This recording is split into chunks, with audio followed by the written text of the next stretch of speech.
Boa tarde. Bom, eu vou falar um pouco sobre a escravidão na África e as religiões. Assim como outras regiões, a África esteve intimamente ligada à história da escravidão, por servir como fonte principal de mão de obra escrava para as sociedades antigas. O mundo islâmico, a Índia e as Américas, e ser uma das regiões onde a escravidão era mais comum. Como se iniciou a escravidão na África? Bom, as pessoas se tornavam escravas na África, principalmente em razão das guerras. Membros de tribos rivais eram reduzidos à condição de cativos, ou seja, escravos, né? As guerras se davam entre os diversos reinos africanos e também por meio dos conflitos que ocorriam entre as diferentes etnias africanas. As religiões e a escravidão. De uma perspectiva histórica, todas essas formas de religiosidade foram vistas pelos colonizadores europeus e cristãos como perigosas expressões de idolatria e pecado, a serem extirpadas pela conversão, para garantir aos escravos a salvação de sua alma. Ainda hoje, persiste essa visão que associa expressões religiosas afro-brasileiras, como o candomblé e a umbanda, a ritos demoníacos de feitiçaria. Religião dos escravos trazidos da África. O candomblé, uma religião regionalizada do Brasil, porém com características trazidas pelos negros na África. Como nessa época a Igreja Católica proibia os rituais africanos, os negros usavam as imagens católicas como símbolo, mas continuavam cultuando seus orixás, inquiceis e voodoo. O colonialismo europeu é caracterizado por uma denominação direta, tanto econômica quanto política, principalmente sobre territórios da América por parte dos países europeus. Primeira onda do colonialismo. Os dois principais países da primeira onda do colonialismo europeu foram a Espanha e Portugal, que foram responsáveis por colonizar a América do Sul e Caribe através do Tratado de Tordesilhas em 1494. Essa primeira onda aconteceu entre os anos de 1415 e 1800.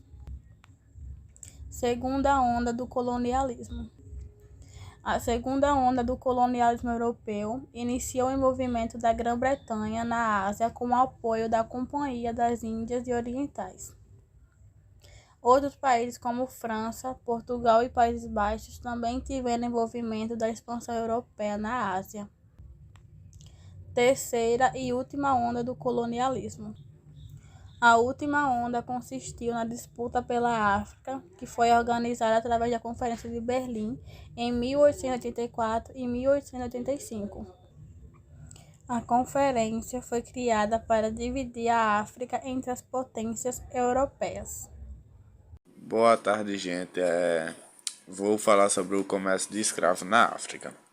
O comércio de pessoas que se tornavam escravizadas estava presente no continente africano desde os egípcios antigos. As pessoas se tornavam escravas na África principalmente em razão das guerras. Membros de tribos rivais eram reduzidos a condições de cativos, ou seja, escravo. As guerras se davam entre os diversos reinos africanos e também por meio dos conflitos que ocorriam entre as diferentes etnias africanas. Outra forma pela qual as pessoas se tornavam escravas era através das dívidas. Na África, o comércio de escravos teve início por volta do século II a.C., quando o faraó Snefru retornou da região da Núbia com milhares de prisioneiros de guerra que se tornaram escravos no Egito Antigo. Posteriormente, gregos e romanos continuaram a traficar e a escravizar os africanos que se tornaram prisioneiros de guerra. É bom ressaltar que grande parte do norte da África integrou o Império Romano, e os gregos dominaram por muito tempo o mar Mediterrâneo, que liga o continente europeu com o continente africano. Em razão disso, vários africanos foram escravizados pelos romanos e gregos. Com a conquista árabe no século XII, principalmente no norte da África, o tráfico de escravos e o número de pessoas escravizadas na África aumentaram, porém.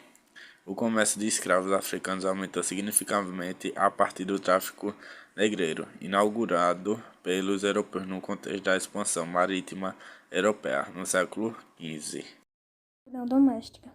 A escravidão doméstica era uma prática tímida em que muitas poucas pessoas escravizadas eram vendidas como tal e, como vimos, tinham um papel ligado ao cultivo da terra nas comunidades para qual essas pessoas iam. Com o tempo, elas acabavam sendo integradas à comunidade e via suas linhagens sendo libertas. Como se dava a escravidão doméstica? As escravas domésticas nessa época receberam o nome de mucamas e possuíam livre acesso à casa grande. Essas escravas estavam sob a proteção de seus senhores, recebiam um tratamento mais ameno com a relação aos escravos da senzala, se vestiam de maneira diferenciada e eram escolhidas por sua aparência. A escravidão doméstica no Brasil. No Brasil, o trabalho doméstico se iniciou na colonização do país, quando só havia imigrantes e nativos. Nessa época, os colonizadores se utilizavam de mão de obra e escravo indígena para a construção de infraestrutura, onde posteriormente passaram a ter suas casas. Fim da escravidão doméstica. Há 130 anos, no domingo de 13 de maio de 1888, amanheceu ensolarado no Rio de Janeiro, a capital do Império do Brasil. Era um dia de festa. A escravidão chegava ao fim por meio de uma lei votada do Senado e assinada pela princesa Isabel. Boa tarde, hoje eu vou falar um pouco sobre a Partilha da África. A Partilha da África é o nome pelo qual ficou conhecida a divisão do continente africano durante o século XIX e que finalizou com a Conferência de Berlim, 1884-1885. Com o crescimento econômico da Inglaterra, França, Reino da Itália e Império Alemão, esses países quiseram avançar sobre a África em busca de matérias-primas para suas indústrias. Como ocorreu, países como Portugal já se encontravam no continente desde o século XVI. Utilizavam a África como fornecedor de mão de obra escrava num comércio lucrativo que participavam Inglaterra, Espanha, França e Dinamarca. A expansão europeia para o continente africano no século XIX foi justificada para a opinião pública como necessidade de civilizar este território. No século XIX existia a crença na superioridade de raças e de civilizações. Teorias como positivismo de Auguste Comte e darwinismo social corroboravam esta ideia.